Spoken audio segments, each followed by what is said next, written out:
시청자 여러분 안녕하십니까. 이제 6일 저녁 7시가 넘었습니다. 드디어 말이죠. 한동훈 사건 이제 사필 귀정 정상적으로 이제 길에 들어섰습니다. 지난 그야말로 문정부 들어선 이후로 2020년 4월 이후가 되겠죠. 거의 딱 2년 만에 사필 귀정의 결론이 났어요. 조금 전 방송에서 여러분들께 말씀을 드렸는데 이정수가 말이죠. 제가 보기에 이제 느닷없이 무혐의다 이렇게 하기에는 본인도 좀 이제 살아나야 되지 않겠어요? 명분을 만들기 위해서 부장회의를 한 것으로 보입니다. 자, 그래야 박범계도 뭐라고 안 하고 그 다음에 민주당도 이정수한테 화풀이를 안 하지 않겠습니까? 그래서 제가 보기에는요, 이 부장회의를 한 것이 혼자 무혐의 결정한 것이 아니다. 이러한 그러니까 정상적으로 아무리 그 중앙지검에 있는 수사팀만이 무혐의가 아니고 간부들 모두가 무혐의다. 이러니 내가 어찌하오리까? 무혐의를 때릴 수밖에 없다. 그래서 이 박범계가 이 수사지휘권까지 복원하면서 무혐의 처분을 뒤집으려고 했지 않습니까? 그런데 이정수가 일종의 반발을 한 거예요. 반란을 일으킨 거예요. 이거는 조남관 대검 차장이 검사할 때 이 한명숙 우회 모종 사건 이거에 대해서 이제 혐의가 없다. 그 당시에도요. 대검 부장회의를 열어서 그렇게 했는데 이거 이상하다. 그래가지고 또 이 감찰권을 발동하고 난리를 쳤지 않습니까? 그럼에도 불구하고 조남관 아무 이상 없다. 혐의가 없다. 이렇게 결론을 냈잖아요. 그런 것처럼 이번에 이정수 중앙지검장의 부장급 간부 회의를 열어서 바로 한두 시간 후에 뭐 두어 시간이죠. 이렇게 이제 무혐의라고 하는 최종 처분을 내린 것은 그야말로 이거는 사필 규정 혐의 없다라고 하는, 그러니까 현 여권의 반발, 압박, 비난 이런 거를 모면하기 위한 불가피한 수단이 아니겠느냐. 그래서요, 지금까지는 박범계 밑에서 쩔쩔 매우면서 애완건 역할을 해왔잖아요. 이제는 정권이 바뀌었기 때문에 이정수 더 이상 대책이 없어요. 안 그러면 본인이 죽어. 본인이 살기 위해서 이러한 부장회의를 통해서 무혐의를 끌어냈다라고 보여집니다. 그래서 이 채널A 사건 여러분들 잘 아시다시피 채널A 기자 이동재하고요, 이 한동훈 검사장이 공모를 해서 뭘 했냐. 신라된 대주주 이철 씨가 수감 중에 있는데 이때 이철 씨한테 유시민 관련 여권 인사들의 비리를 폭로하라, 이거를 강요했다는 겁니다. 그래서 이 강요 미수 혐의로 이 한동훈 검사장을 집어넣으려고 그랬어요. 입건을 시키려고 했는데 아무리 조사해도 나오지가 않아. 그러니까 여태까지 질질 끌어왔어요. 그러다가 이제 이 박범계가 수사지휘권까지 발동을 해서 김호수로 하여금 뭔가를 이렇게 내게 하려고 했는데 이정수가 먼저 이제 결론을 내려버렸어요. 그렇지만은 이것이 이제 최종적으로 또 박범계가 수사지휘권 발동을 통해서, 복원을 통해서 이 무혐의를 뒤집을 가능성을 배제할 수는 없는데요, 이론적으로. 그런데 이미 이렇게 무혐의 처리할 때는 이정수 혼자 무혐의 처리했겠습니까? 다 박범계 장관한테 언론에 공개할 때 내가 형님 대책이 없습니다. 이건 무혐의다. 이렇게 보고를 했고 그 보고 결과로 이루어진 거기 때문에 오늘 아침에만 하더라도 이 박범계가 또 수사지휘권 복원을 통해서 이 김호수로 하여금 무혐의 처분을 뒤집도록 할 가능성을 배제할 수 없다. 이런 얘기가 나왔는데 제가 보기에는요, 이렇게까지 가면 박범계 영창 가죠. 그래서 이거는 아닌 것 같습니다. 이미 수사지휘권 복원을 하는 그런 지휘권을 발동하려다가 못했잖아요. 이것도 직권 남용이다. 이러한 우려가 있기 때문에 못했거든요. 그래서 이제는 박범계도 돌아올 수 없는 다리에 건넜다. 이렇게 보이고요.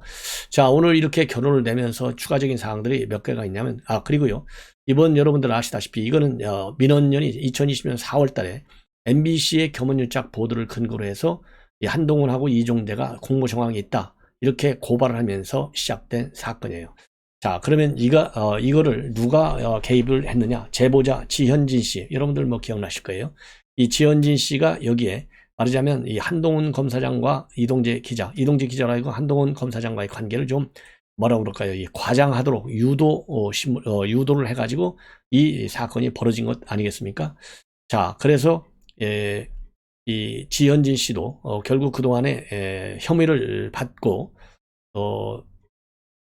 이 수사를 쭉 받아왔어요. 그런데 오늘 이 보도를 보면 서울중앙지검에서는요, 오늘 이 지현진 씨를 갖다가 명예훼손 혐의로 불구속 기소를 했어요. 그러니까 죄가 있는 거예요. 이제 지현진 씨 일단 불구속 기소를 했으니까.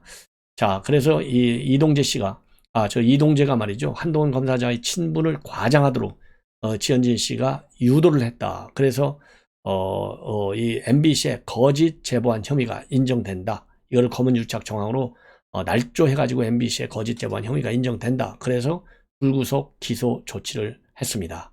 예.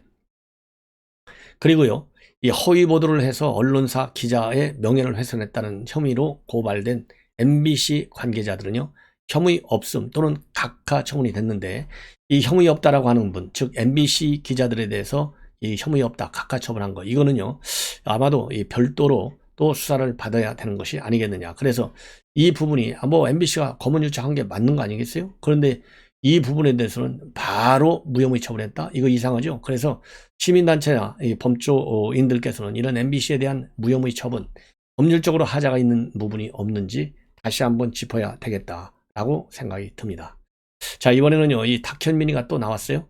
김정숙 샤넬 재킷 반납, 다른 옷 기증 왜 시비거리냐, 이런 제목으로 지금 보도들이 나오고 있는데요. 한마디로 얘기해서 지금 청와대에서는 그동안 뭐라고 그랬어요? 샤넬에 반납을 했다. 대여를 받았기 때문에 반납해서 자기가 반납한 옷이 그대로 서울박물관에 전시되어 있다. 이렇게 되어 있는데 샤넬 측에서 노노노 아니야. 이 김정숙 여사가 반납한 옷이 아니라 별도로 옷을 제작해서 전시했다. 이렇게 되어 있어요. 자, 그러면 김정숙 여사가 입은 옷은 도대체 어디로 갔느냐? 이게 오늘 아침에 제가 보도해드린 조선일보 기사의 문제 제기입니다. 여기에 대해서 탁현민 비서관이 이제 반박하고 있는 거예요. 샤넬이 다른 옷을 기증한 게 왜 시비거리냐? 여사님이 샤넬에서 옷을 빌려 입은 후 반납했고, 반납 후 샤넬에서 기증 의사를 밝혔고, 샤넬이 기증한 옷을 전시 중이다.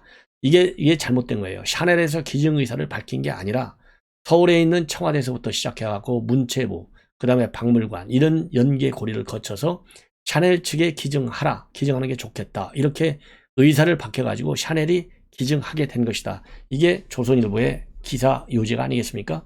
이것도 잘못 지금 가짜뉴스예요, 탁현민. 그래서 옷을 빌린 사실도 반납한 사실도 샤넬이 확인해 줬고, 기증한 사실과 기증된 옷이 전시 중인 거, 기증한 사실, 그리고 기증된 옷이 전시 중이 아니에요. 이것도 가짜뉴스예요. 기증된 옷이 아니라 샤넬한테 기증을 해달라, 이렇게 하니까 별도의 옷을 만들어서 제작해서 김정숙 여사가 입었던 옷이 아니라 별도의 옷을 박물관에 보내가지고 박물관에서 그거를 전시하고 있는 거예요. 그러면서 다른 옷을 기증한 게 왜 시비거리냐? 그건 기증자 마음이다. 이거는 그러니까 사실관계를 굉장히 왜곡한 겁니다. 자, 그러면서요, 우리는 샤넬이 같은 옷을 기증하였다는 말을 착용했던 옷으로 이해했고, 샤넬은 김 여사가 입었던 옷이 아니라 같은 원단과 디자인으로 제작해 기증했다는 것이다. 그러니까 지 멋대로 갖다가 말을 바꿔서 합리화시키고 있는 탁현민. 이러니까 이게 문제가 많은 거예요. 그러면서 같은 옷을 드라이클링 해주든, 같은 옷 디자인을 바꿔서 주든, 같은 디자인의 다른 옷을 주든, 샤넬에 기증한다고 했고 기증 받았는데 무슨 문제가 있는가? 지금 이게 이 문제의 본질을 지금 호도하고 있는 겁니다. 김정숙 여사가 이 샤넬이라고는 어마어마한 고가의 옷을 입었는데 이거를 반납했다. 그러면 정말로 약속을 지킨 거잖아요. 그런데 그게 아니고 이 본인이 입었던 옷은 정말 어디로 갔는지 지도세도 모르고 이거를 지금 현재 반납했다라고 우기고 있는 거. 이래서 문제가 되는 것 아니겠습니까? 예.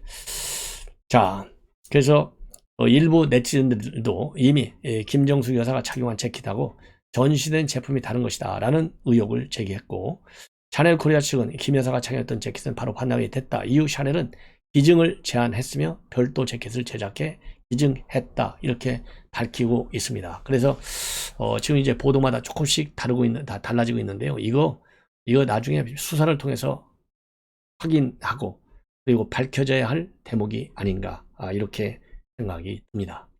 자, 이제 김은혜 대변인, 결국은 이제 대변인도 배현진 신임 대변인한테 넘겨주고요. 예, 마이크를. 오늘 경기지사 출마를 공식적으로 선언했어요. 그래서 경기도민의 한 사람으로서 선거 출마를 선언한다. 대선 승리는 국가 정상의 시할 뿐이다. 이제 중앙정권 교체를 지방정권 교체로 이어가야 한다. 그래야만 한국 사회 공정의 회복을 말할 수 있다. 우리 답은 명확하다. 민주당을 멈춰야 한다. 이것만이 경기도를 정상화시킬 수 있고 정상화만이 도민의 민생을 지키고 지역의 발전을 이끌 수 있다. 그리고 공직자는 공사가 분명해야 하고 선출직 공무원의 법인카드는 가족에게 건네져서는 안 된다. 경기도 공무원을 산업이처럼 부려서도 안 된다. 자기 측근을 요직에 앉히기 위해 인사규정을 멋대로 바꿔서도 안 된다. 이게 바로 이재명 지사가 했던 비리 의혹들이에요. 이거를 자기는 절대 안 하겠다. 그래서 이재명 저격수로 활동해 왔지 않습니까? 그 저격수의 면모를 지금 보여주는 거예요. 그러면서 공직자는 자기 일에 책임을 져야 한다. 단군 일의 최대 지적이다. 라고 자랑했던 대장동 사업은 어느새 단군 일의 최대 사기극이라고 불리고 있다. 3억 5천만 원을 투자해서 8천억 원을 돌려받았다는 이 거대한 잭팟의 설계자는 누구냐? 대대적으로 홍보하던 지역화폐의 본질은 세금깡이었고 이마저도 측근 비리 의혹으로 얼룩져 있다. 21세기가 서울의 시대였다면 20세기가 서울의 시대였다면 21세기는 경기도 시대가 되어야 한다. 혈세 역시 공정하게 집행하도록 하겠다. 지방자치단체와 시민단체의 이권 카르텔을 철저하게 감사하고 부당 이익을 환수하여 도민의 혈세를 지켜낼 것이다. 잘 사는 경기도를 만들겠고 서울과 함께 수도권으로 묶여 있었던 경기도의 과도한 규제를 과감하게 풀어서 미래 산업을 선도 기업을 유치하겠다. 그래서요, 이 비리가 없는 경기도, 그리고 이제 그야말로 이 미래 투자를 통한 경기도의 발전, 이런 거를 하나의 청사진으로 내는 것이 아니냐, 이런 생각이 듭니다. 그래서 이 김은혜 의원이 참여함으로써요, 경기도지사 이 흥행에 성공했다, 이런 평가를 받고 있는데요. 흥행 플러스 알파가 뭡니까? 어쨌든 반드시 이길 수 있는 선거 전략, 그리고 이 알맹이가 딱 꽉 찬 선거 이 공약, 이런 것들이 필요하지 않나, 이런 생각이 듭니다. 그리고 서울시장도 말이죠. 오세훈 서울시장도 오늘 사선 공천을 신청했습니다. 그러나 특이한 점은요, 공천을 신청했을 뿐이지 출마 선언은 별도로 하겠다. 그 이유는 뭐냐? 지금 코로나 사태가 심각하다. 이거를 지적하고 이러한 사정을 얘기하고 있어요. 자, 그래서 오늘 페북에 글을 올려서요, 오늘 국민의힘 제8회 전국 동시지방선거 후보자 추천 신청을 마쳤다. 그리고 여느 때 같으면 후보자 공천 신청과 함께 출마 선언을 하고 선거 준비에 돌입했겠지만 코로나 확산세가 사그라들지 않고 많은 시민들이 어려움에 처해 있는 상황에서 아직 자리를 비울 수는 없다. 최대한 빈틈없이 시정을 챙긴 후에 선거 준비에 들어가겠다라고 밝히고 있습니다. 그리고 이번 주 금요일은 제가 보궐선거에 당선돼서 서울시로 돌아온 지 1년이 되는 날인데, 지난해 보궐선거 과정에서부터 일찌감치 재선에 도전하겠다는 약속을 드렸고, 지난 1년간 기본 토대를 다지며 만들어온 변화가 흔들림 없이 추진돼 속도를 낼 수 있도록 도와달라, 이렇게 얘기를 했어요. 제가 볼 때 이 오세훈 시장이 오늘 공천 신청 하고 그 입장문을 내놨는데, 지금 서울시장 여러분도 아시다시피 지금 송영길 전 대표가 출마하겠다 선언한 이후요, 아주 내분이 굉장히 심각한 상황입니다. 그러니까 안 되는 집은 내분이 커질 수밖에 없죠. 이것은 지난번 보궐선거 때 오세훈 시장이 박영선 후보를 거의 20%까지 따돌렸어요. 그렇기 때문에 그 심판론이 여전히 살아있고 오세훈 시장이 그동안에 시정을 잘 챙겨왔다, 이런 평가를 받고 있잖아요. 그렇기 때문에 좀 여유가 생긴 것이죠. 그래서 사실상의 출마 선언은 단계적으로 해가지고 그 출마 선언 자체가 일종의 홍보 전략이 아니겠어요? 그래서 여유 있는 선거 작전을 펴겠다라는 취지에서 이러한 입장문을 낸 것이 아닌가 생각이 듭니다.